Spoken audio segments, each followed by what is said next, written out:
Amakuru akomeje gutungura benshi mu burasirazuba bwa Repubulika Iharanira Demokarasi ya Kongo, navuga ko umwe mu bantu bavugwa cyane mu miyoborere y'umutwe wa FDLR ndetse bivugwa ko yari hafi cyane ya Generali Omega yashimuswe mu gace ka Rucuru. Uyu mugabo bivuga ko yakoraga ibikorwa by'ubutasi ndetse akaba yari umwe mu bantu bizewe cyane n'ubuyobozi bw'uyu mutwe wa FDLR. Ese yashimuswe nande? Ni irihe banga ashobora kuba yari afite?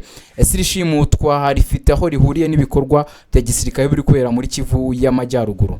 Muri iki kiganiro tugiye kurebera hamwe amakuru yose ari kuvugwa muri iki kibazo gikomeje guteza impaka mu karere. Bengo Ziana, iyi ni The Quick Times News. Numba ari ubwa mbere ubanye natwe cyangwa utarakanda subscribe, kanda kuri subscribe ndetse ukande n'agakoni kugira ngo ujye ubona amakuru mashya yose kubibera mu karere k'ibiyaga bigari.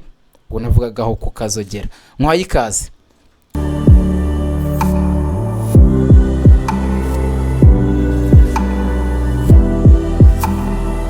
Uyu munsi reka mbagarukire ku inkuru nari maze kubabwira ikomeje kuvugisha benshi nyuma y'amakuru atandukanye yemeje ko umugabo waruri mu bakuru mu mutwe wa FDLR ndetse akaba yari n'inasi nkuru yashimuswe. Iki gikorwa kibaye mu gihe FDLR mu bihe bikomeye cyane nyuma y'imirwano n'ibikorwa bya gisirikare bimaze igihe byibasira General Omega, n'umwe mu bayobozi bakuru ba FDLR ndetse akaba ayobora n'ishami rya gisirikare rya FOCA. Mbere yo kureba iby'uyu muntu washimuswe, reka tubanze twibuke FDLR icyo ari cyo. FDLR ni umutwe twaje intwaro umaze imyaka irenga 20 ukorera mu mashyamba yo mu burasirazuba bwa Repubulika Iharanira Demokarasi ya Kongo. Uyu mutwe ugizwe hanini n'abarwanyi bakomoka mu Rwanda ndetse ufite amashami atandukanye arimo ishami rya gisirikare rizwi nka FOCA.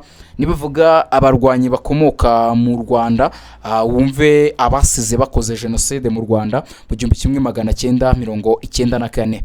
Mu myaka yashize umutwe wakomeje gushinjwa ibikorwa byinshi birimo guhungabanya umutekano, kwica abaturage no gukoresha abana mu ntambara. Amerika iherutse no gufatira bamwe mu bayobozi b'uyu mutwe bakuru ibihano. Mu buyobozi bwa FOCA harimo General Omega ufatwa nk'umwe mu bayobozi bafite ijambo rikomeye cyane muri uwo mutwe. Ninde uyu washimuswe? Nkuko amakuru atandukanye yabigaragaje, uyu muntu washimuswe mu gace ka Rucuru, amakuru amugaragaza nk'umuntu wakoraga mu rwego rw'iperereza n'ubutasi bwa FDLR. Vuga ko kandi yari umuntu wa hafi wa General Omega ndetse ko yari mu bantu bazi neza amakuru y'imbere muri uwo mutwe. Iyo umuntu nk'uyu abuze ntabwo aba ari igihombo ku muntu umwe gusa, ahubwo bishobora kugira ingaruka ku mikorere yose y'urwego rw'ubutasi rw'uwo mutwe. Abasesenguzi bavuga ko abantu bafite amakuru nk'aya baba bafite urutonde rw'abayobozi, ibirindiro, inzira z'itumanaho ndetse n'ibanga ry'ibikorwa bya gisirikare. Niyo mpamvu gushimutwa kwe kwateye impungenge mu bayobozi b'umutwe wa FDLR. Rucuro ni imwe muri teritwari zikunze kuvugwa mu ibikorwa byinshi bya gisirikare muri Kivu y'Amajyaruguru. Na gace kamaze imyaka myinshi kaberamo imirwano hagati y'imitwe itandukanye irimo FDLR, AFC, M23, Wazalendo ndetse n'ingabo za leta ya Kinshasa FARDC.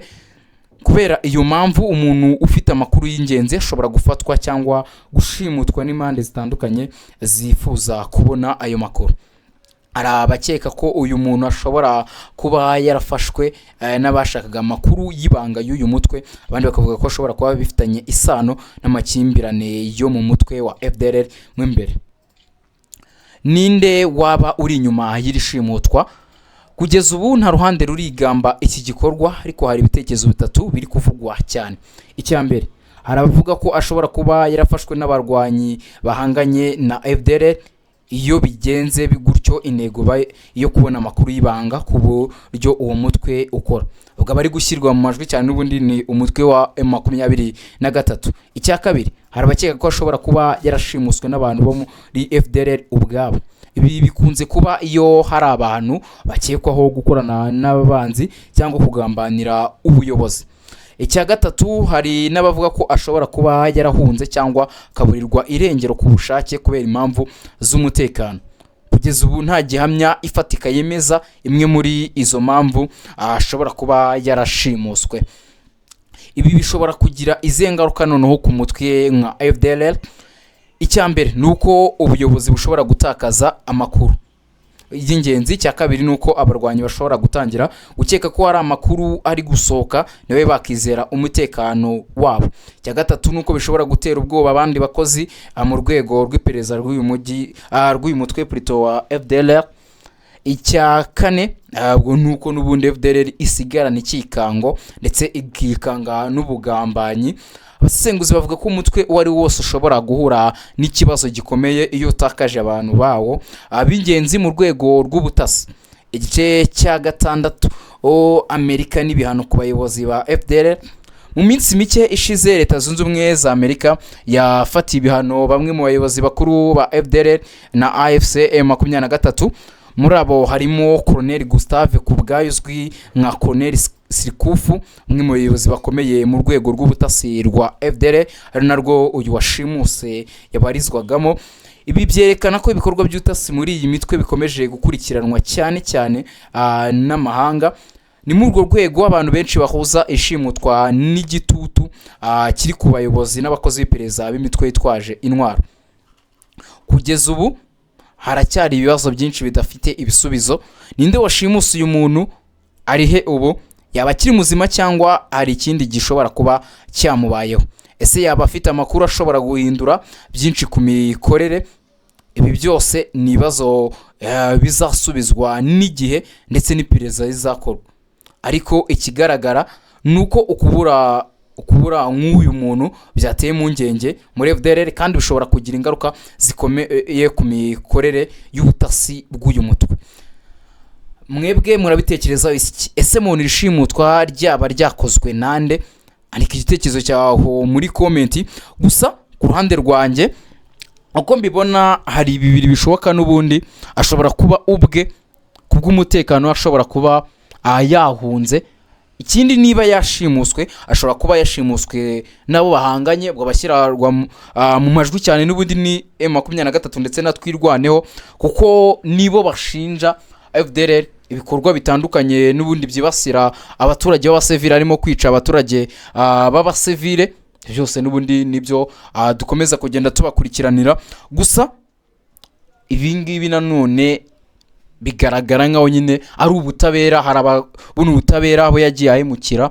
Gusa uyu mutwe wa FDLR ubona ko ukomeje nawo kugenda ushika intege, mu gihe n'ubundi ari gahunda y'uko uyu mutwe warandurwa burundu, kuko wiganjemo n'ubundi abasize bakoze ibyaha mu Rwanda muri bike byabaye mu 1994 n'ingaruka byageze ku gihugu cy'u Rwanda, kuko abaturage barenga miliyoni bahaburiye ubuzima, abandi bata ibyabo barahunga kubera ibikorwa bya bamwe mu basirikare biganje muri uyu mutwe wa FDLR.